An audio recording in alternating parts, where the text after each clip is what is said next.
Gálatas capítulo 1, dos versos 6 até o 10. O apóstolo Paulo, é possível que essa carta de Gálatas tenha sido a primeira carta que o apóstolo Paulo escreveu, das 13 que são indicadas como de sua autoria. Provavelmente Gálatas foi a primeira carta escrita por ele, logo no início da era cristã. E ele escreve para as igrejas daquela região chamada Galácia. Não foi só para uma igreja, mas provavelmente para as igrejas que estavam espalhadas naquela região. E ele diz assim: admiro-me de que vocês estejam abandonando tão rapidamente aquele que os chamou pela graça de Cristo para seguirem outro evangelho, que na realidade não é o evangelho.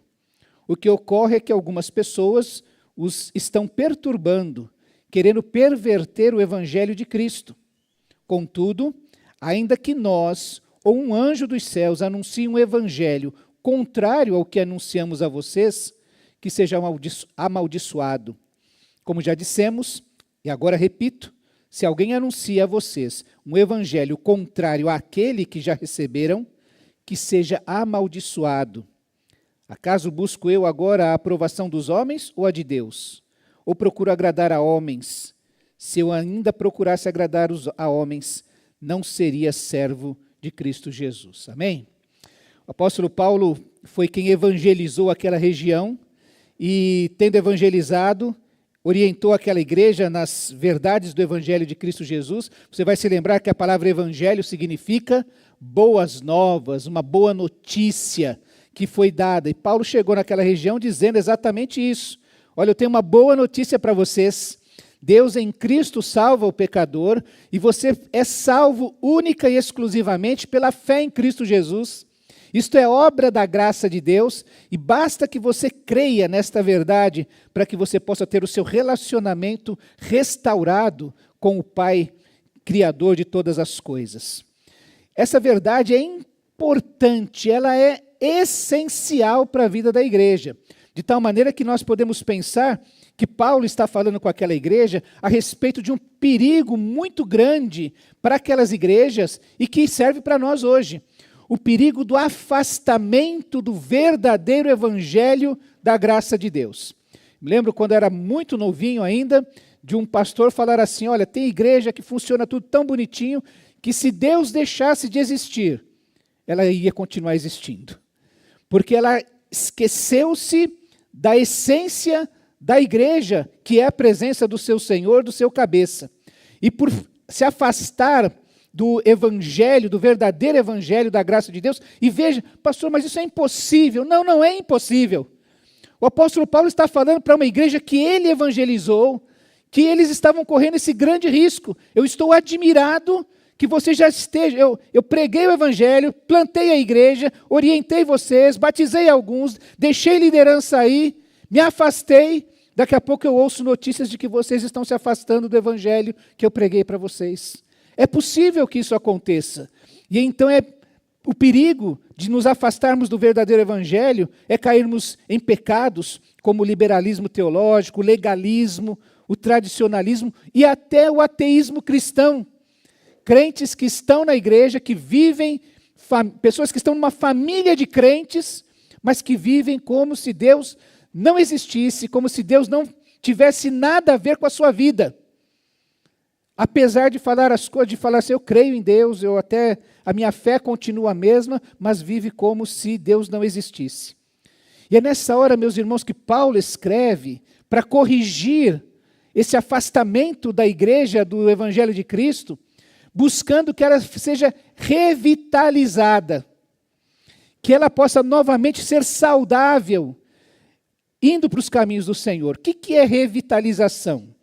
É o esforço de restaurar o propósito, paixão, pureza e prioridades corretas à vida e ao ministério da igreja ou da congregação local. É esse o propósito de Paulo ao escrever, e não somente aos Gálatas. Nós vamos ver outros perigos que a igreja corre. Neste caso, é o perigo do afastamento do verdadeiro evangelho. Quando aqueles nossos irmãos na Galácia começaram a se afastar do verdadeiro evangelho, uma das coisas que eles perderam de vista foi a natureza da igreja. Que a igreja, as metáforas bíblicas sobre a igreja, descrevem-na como corpo de Cristo, como a família de Deus, como a assembleia dos santos e como a noiva do Cordeiro. E ramos de uma vinha. Isso significa que a igreja não tem vida à parte de Cristo e que recebe de Cristo a vida que tem. A igreja não é movida pelos seus projetos, pelos seus programas, pela sua visão, mas por ter essa compreensão da sua natureza e da sua íntima ligação com o seu Senhor. A igreja só tem vida, ela não tem vida à parte de Cristo, ela só tem vida em Cristo Jesus. Quando ela olha para Jesus. E o fato de Cristo ser o cabeça da igreja significa que toda vida e nutrição da mesma emanam de Cristo. Não são dos seus recursos humanos, nós, não são dos seus recursos financeiros, um saldo gordo na conta bancária. Não é nada disso. A vida da igreja emana do seu Senhor, do seu cabeça, de Cristo. Mark Dever, que a gente estudou durante o semestre passado, diz que a igreja é um povo, não é um lugar, nem uma estatística. Essa semana eu estava tomando um café numa reunião de pastores, e o tema era crescimento de igreja. E o nosso autor criou um clima assim, ficou um clima meio estranho, porque ele pegou as estatísticas e levou os números, e olha que uma igreja para tantos mil habitantes, isso é uma vergonha, e não sei o quê, e falou tanta coisa, por causa que ele tinha na cabeça as estatísticas, os números. Mark Dever diz que a igreja é um povo, ele não é um lugar, não é uma estatística, é um corpo unido a Cristo, que é o cabeça. É uma família unida por adoração, por meio de Cristo Jesus. Eu já disse aos irmãos e quero repetir, a gente não se chama de irmão, porque isso foi passado como tradição. A Bíblia ensina que nós fomos feitos família de Deus, e é por isso que eu te chamo de meu irmão, porque agora nós temos um único Pai, e fazemos parte da mesma família, e a igreja precisa compreender isso. Quando a pessoa fala assim, eu não preciso da igreja, ela não tem essa compreensão. Você já teve, não sei se alguma mãe já teve esse tipo de coisa, do filho falar que vai embora de casa revoltado. E aí eu já vi mãe falar assim, que pegou as trouxas, fez uma maleta, e pôs ele para fora e fechou a porta. E que aí ele ficou desesperado, porque, e agora, né? Sou independente. Tem gente que não sabe o que está dizendo quando diz assim, eu não preciso da igreja. Ficar sozinho no mundo, que jaz no maligno, é algo terrível. Nós precisamos então compreender que toda essa vida, toda a nutrição vem de Cristo, e nós somos um povo unido em adoração por Cristo Jesus. É mais do que os meus gostos. É mais do que as minhas vontades. Eu fui unido a Cristo junto com você, e nós somos unidos como uma família que adora a Deus através de Cristo Jesus. Essa natureza, essa doutrina da natureza orgânica da igreja precisa ser reafirmada para trazer vitalidade à vida da igreja. A gente sempre tem na dificuldade na vida da igreja as pessoas que a gente... Pastor, foi visitado, foi alcançado, alguém falou com fulano, porque fulano não entende essa doutrina da natureza da igreja, de sermos um corpo de Cristo. Vão se esquecendo e perdem de vista os seus compromissos com o próprio Cristo, de seguir a orientação do cabeça, por exemplo. Outra questão que a gente pensa é sobre a igreja como o corpo vivo de Cristo. A igreja é caracterizada, por exemplo, pela pregação da palavra. Você vai encontrar milhares de igrejas que neste momento no Brasil estão fazendo exatamente o que nós estamos fazendo. Se reunindo, cantando, adorando ao Senhor, e há um pastor lá na frente pregando o que a Bíblia está falando. E aí você fala, isso é uma igreja. Porque tem alguém pregando Bíblia para essa igreja. É caracterizado pela ministração das ordenanças, a celebração da ceia do Senhor, os batismos e, por fim, a administração da disciplina na vida da igreja. Isso é uma igreja. Esse corpo vivo, que se reúne em torno da palavra, das ordenanças e que se cuida, se disciplina um ao outro. Isso parece que assim, a igreja é um lugar onde estas coisas são feitas, não é? Tem um local, como eu falei, há milhares de locais agora em que há um homem pregando, há talvez uma igreja se reunindo em torno das ordenanças e cuidando uns dos outros. E por vezes essa ideia de que a igreja é isso, ou que ela tem essas tarefas para fazer, a gente fica com a ideia que a igreja é um lugar onde a gente vai fazer estas coisas. E eu sei que vocês já tiveram o pastor aqui que bateu a mão na parede para falar assim, igreja não é isso aqui. Igreja são vocês, somos nós. E isso é verdade. A gente não pode perder também de vista, quando a gente faz estas coisas e fica só fazendo, só fazendo, mas a gente não pode parar nestas coisas. A gente tem que compreender que nós somos um grupo que o próprio Deus trouxe à existência para realizar uma missão. Já pensou nisso? Que o nosso Deus trouxe à existência esta igreja, porque Deus tem uma missão que Ele quer realizar através de nós para este tempo. Lembra que falaram de Davi em Atos, que Davi serviu a sua geração e depois ele foi recolhido aos seus antepassados. Ele viveu a vontade de Deus para o tempo em que ele tinha vida e ele dedicou a sua vida a obedecer a Deus. Nós também precisamos fazer a mesma coisa, tendo essa consciência de que Deus nos trouxe à existência como igreja. E é quando a gente pensa assim, olha, não adianta só pensar em mim, no meu gosto, nas minhas vontades, porque Deus trouxe a cada um de nós e nós todos à existência para realizar uma missão. Ele quer fazer algo através de nós. A igreja não é apenas um lugar em que se realizam algumas coisas, mas um corpo vivo que se compromete a representar Deus no mundo. É por isso que às vezes os irmãos, pastor, o senhor está sabendo que fulano está vivendo assim, desregradamente? Ele não está vivendo de acordo com os preceitos bíblicos. E a gente fica preocupado porque essa pessoa, ela representa Jesus no mundo. E às vezes a gente fica preocupado, porque depois vão falar, é da sua igreja, né? Fulano vivendo assim. Então, a gente precisa ter essa consciência de que nós somos um corpo vivo de Cristo, temos uma natureza orgânica, que Deus quer realizar uma missão através de nós, e que nós estamos aqui para representar Deus no mundo. Estou aqui para representar Deus no mundo. Veja como é diferente, né? Você pensa assim, Deus existe para me fazer feliz no mundo. Nós estamos aqui no mundo para representar Deus. A vitalidade da igreja depende da comunhão dessa mesma igreja com seu cabeça, com Cristo. Isso é essencial. Uma segunda verdade é a dinâmica da fé. Porque nós temos uma fé que é salvadora, como nós dissemos. Nós somos salvos pela graça, mediante a fé.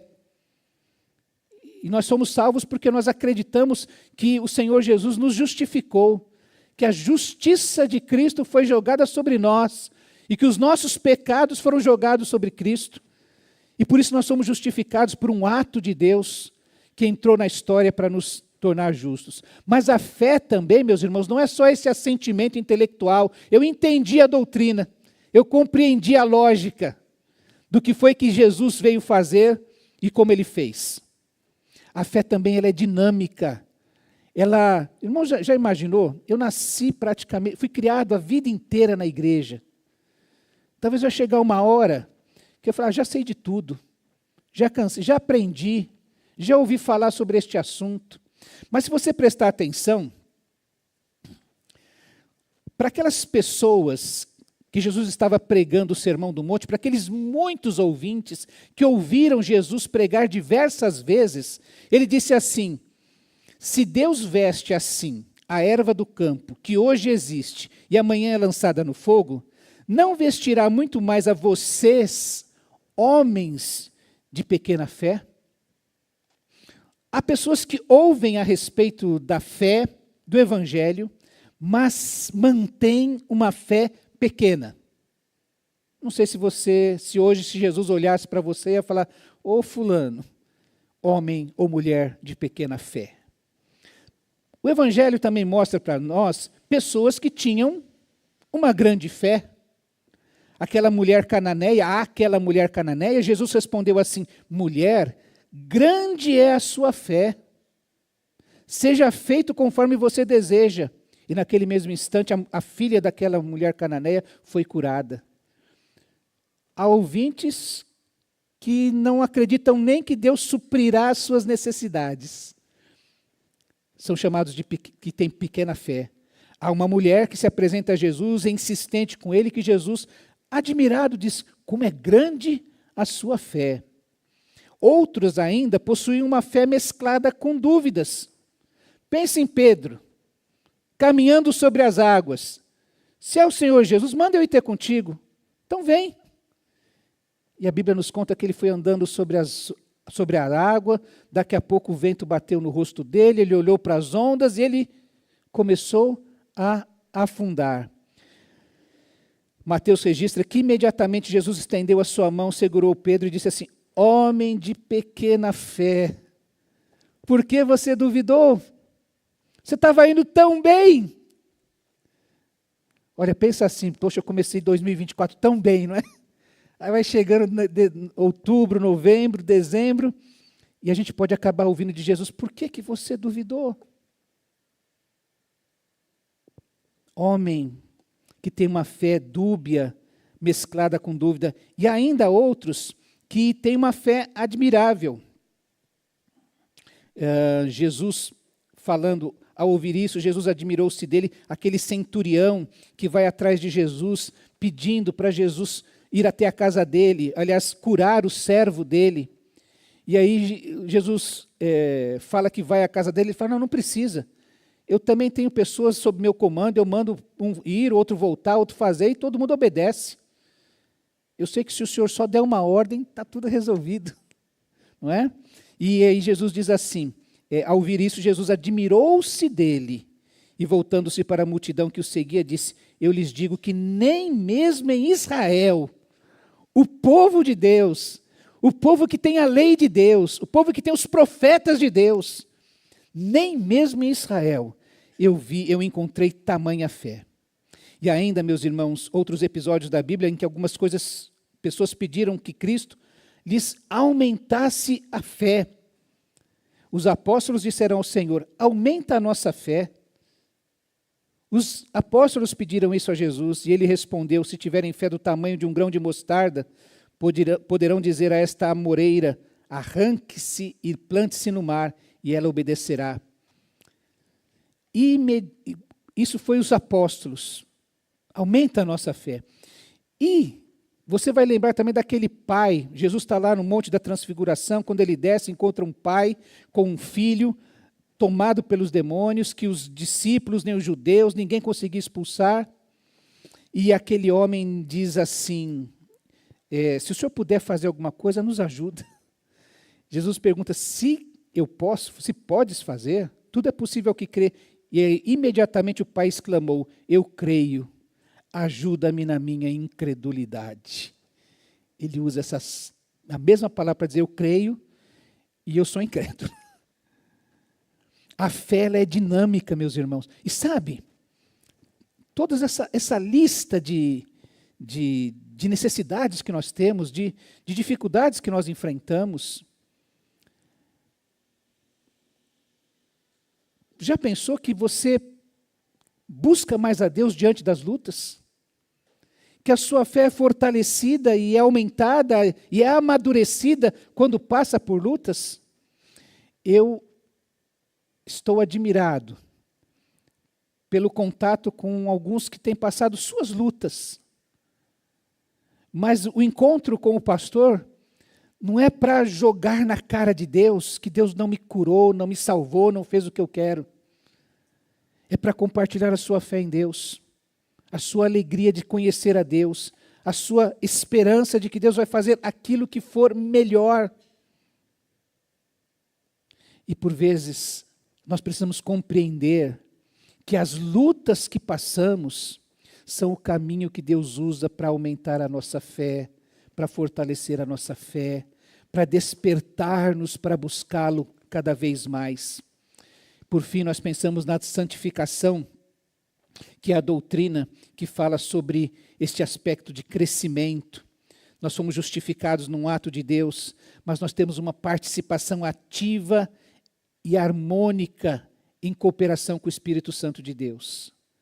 Não, meus irmãos, não basta a gente ficar esperando uma oração forte, esperar uma visitação de Deus especial para começar a fazer as coisas. Essa semana eu caminhava aqui no São Lucas, lá na oratório, e me veio à mente 1 Tessalonicenses 5, quando Paulo escreve, diz, orem continuamente. E eu estava caminhando, e eu pensei assim, poxa, quando ele fala para a gente orar continuamente, ele está dizendo que eu não tenho que parar para começar a orar. Vou dar um exemplo simples. Eu tenho lá a minha dúvida, continuo a estudar o meu curso, estou no meio do curso e achei, não sei se eu estou fazendo o curso certo. Então eu vou parar, saio do curso, estou na igreja, saio do meu ministério, deixo de ir na igreja porque eu vou orar, vou me trancar, vou buscar Deus sozinho. Não, a gente ora e continua e vai orando. Então, primeiro, não pare para começar a orar. Segundo, que a gente já sabe, ore em todo tempo, em todo momento, por todo motivo, em qualquer circunstância. Ore, ore, ore, ore. Depois nós vamos ver a importância da oração na vida da igreja. A santificação, meus irmãos, tem a ver com nossa disposição de ativa e harmônica com o Espírito Santo de Deus. Quando ele fala assim, nós vimos o salmista domingo passado, né? Quando Deus fala assim, busca a minha face, e ele diz, eu buscarei. Eu vou fazer alguma coisa, eu vou buscar o tabernáculo, a tenda do Senhor, o templo do Senhor, eu vou atrás do Senhor. Então, quando Deus fala assim, vem ouvir a minha palavra, eu vou no culto, eu vou abrir minha Bíblia, eu vou tirar a poeira dela, eu vou ler, vou acordar 5 minutos mais cedo para ler o texto, eu vou orar, eu vou fazer alguma coisa, porque o Espírito Santo está buscando. E por isso que a igreja precisa compreender, ouvir o seu cabeça, estar em profunda intimidade com Ele. Por isso que Jesus fala para os seus discípulos, olha, sem mim, para os apóstolos naquela noite, sem mim, vocês não podem fazer absolutamente nada. Tudo depende da presença do Senhor. Por isso que Paulo está falando para aquela igreja, olha, vocês correm um grande risco do afastamento do Evangelho e da graça de Deus. Paulo falou isso também para a igreja de Corinto, quando aqueles irmãos estavam correndo atrás de sinais, de milagres, de coisas extraordinárias, mas negligenciavam a cruz de Cristo. O perigo do afastamento. Ou escrevendo aos Colossenses, quando eles começaram a se enredar por filosofias e vãs rudimentos do mundo, achando que as coisas, os segredos, o gnosticismo daquela época, que era essa filosofia de sabedoria oculta, podia superar ou suplantar a pessoa, a experiência do Cristo vivo. Corremos um grande risco se andarmos por esse caminho de afastamento do Evangelho, da graça de Deus. Para nós revitalizarmos a igreja, revitalizarmos a nossa vida, nós precisamos voltar-se para este Evangelho da graça de Deus. Quando você olha a carta de Paulo aos Gálatas, você vai lembrar que Paulo plantou a igreja, se afastou, e depois vieram pessoas que vinham de Jerusalém, que eram judeus, e que chegaram para aquele mesmo povo e começaram a dizer assim, olha, Paulo falou certo, aquele Jesus Nazareno, ele é o Cristo de Deus, ele morreu na cruz, ressuscitou, agora vocês precisam guardar o sábado, circuncidar seus filhos, se afastar de algumas comidas aí que estão condenadas pela lei judaica, e começaram a acrescentar um monte de coisas para aquele povo, de legalismos. O Evangelho da graça de Deus, ele é libertador, Ele não vem para nos escravizar a outras coisas. É por isso que a gente insiste, meu irmão, você não tem que nada. Eu tenho que ir na igreja, meu irmão, se você tem que vir na igreja, é que nem quando Paulo fala aos Coríntios, olha, ninguém entregue a sua oferta por obrigação, eu tenho que. Não, você pode, porque agora você sabe que todos os recursos que você tem vêm de Deus.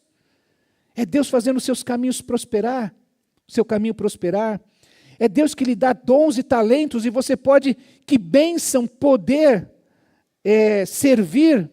Você deve ter ouvido hoje a meditação, quando o nosso autor fala que ele vai ficando velho, as pessoas falavam assim, nossa, você não parece que tem essa idade, não é? Até que ele fala que ele percebe a idade quando ele resolve se abaixar, não é? E aí ele percebe que ele está ficando velho. E a gente ter vitalidade, isso é um privilégio poder servir ao Senhor.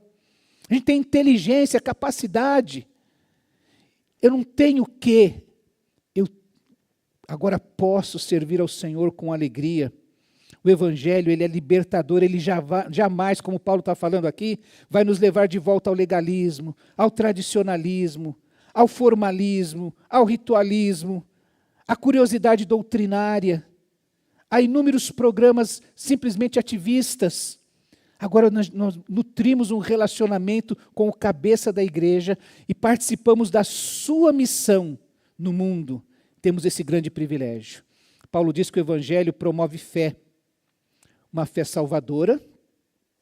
Veja que nos versículos 11 e 12, ele diz assim, irmãos, quero que saibam que o Evangelho por mim anunciado não é de origem humana, não o recebi de pessoa alguma, nem me foi ele ensinado. Ao contrário, eu o recebi de Jesus Cristo por revelação.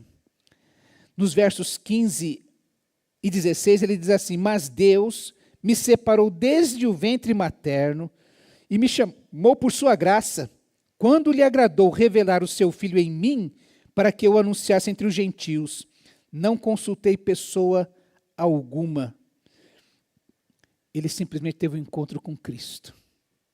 E a partir daquilo ele começou a obedecer a Jesus Cristo.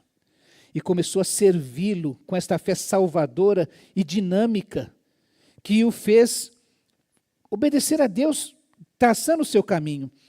Passou a ser uma fé, o Evangelho promove um compromisso profundo no nosso coração. Veja que nos versos 23 e 24 do capítulo 1 ainda, ele diz assim, apenas ouviam dizer, aquele que antes nos perseguia, agora está anunciando a fé que outrora procurava destruir, e glorificavam a Deus por minha causa. Aquele Paulo que era perseguidor da igreja, passou a proclamar o evangelho que ele perseguia. Um homem absolutamente compromissado.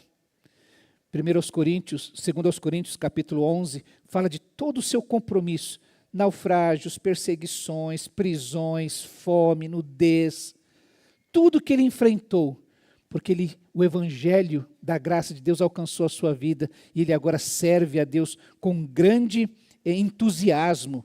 Aquele que nos perseguia agora está anunciando a fé que outrora buscou destruir. O evangelho promove alegria. Você sabe que no verso 12 do capítulo 2, ele nos mostra o que estava acontecendo lá. Ele diz que, pois antes de chegarem alguns da parte de Tiago, Tiago era o irmão de Jesus, que era o líder da igreja em Jerusalém, e que chegaram algumas pessoas para entender o que estava acontecendo na Galácia, o que estava acontecendo entre os gentios. Ele, Pedro, comia com os gentios. Você se lembra que as pessoas repartiam, faziam suas refeições de casa em casa todos os dias? Havia grande alegria com o povo em Jerusalém, aqueles primeiros cristãos. Isso sempre acontece onde o evangelho chega. Ele muda o nosso coração, o nosso ânimo. E aqui Pedro vivia, jantava com as pessoas, com aqueles novos irmãos gentios que estavam entre eles, que eram os da circuncisão. Porque o evangelho trouxe alegria para a vida daquelas pessoas. O evangelho promoveu comunhão. Pedro comia tranquilamente com os gentios. Isso é o que o evangelho faz. se nós nos afastarmos do Evangelho, acontece que Paulo começa a questionar e repreender na vida de Pedro, se afastar daquelas pessoas. E, por fim, o Evangelho promove essa libertação, promove a fé, o compromisso e a alegria na nossa vida. Meus irmãos, para revitalizar a vida da igreja, nós não podemos esquecer da natureza da igreja, de que nós somos o corpo vivo de Cristo, da nossa fé dinâmica e dessa caminhada de santificação em profunda comunhão com o Espírito Santo de Deus, permitindo que Ele promova fé, compromisso e alegria de servirmos a Deus. Se abandonarmos o Evangelho da graça de Deus, nós vamos pecar contra o Senhor. E esse é um grande perigo da nossa igreja, da minha vida, da sua vida e de nós como corpo de Cristo. Não abandonarmos o Evangelho da graça de Deus como os nossos irmãos na Galácia estavam fazendo. Eu estou admirado que tão depressa vocês começaram a abandonar aquele que os chamou pela graça de Cristo para seguirem um outro tipo de evangelho, que não é o evangelho de Cristo. Hoje nós estamos reunidos em torno da mesa do Senhor. E a mesa do Senhor é sempre um convite para fazermos uma reflexão. Quando Paulo escreve aos Coríntios, diz, olha, cada um examine-se a si mesmo. Você está correndo o risco de se afastar do evangelho da graça de Deus? Essa é uma pergunta que eu e você precisamos responder. Eu quero convidar você, então, nesse tempo, a fazer esta oração ao Senhor. E perguntar a Ele, Senhor,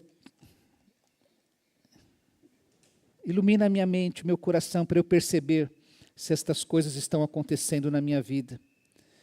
E não permita que eu me afaste do evangelho da graça de Deus. Antes, vem com teu Espírito, com teu poder, trazer nova vida, revitalizar aquilo que eu sou. Revitalização é um esforço de restaurar o propósito, a paixão, a pureza, a prioridade corretas à vida e ao ministério da nossa igreja. Isso começa com a minha e com a sua vida.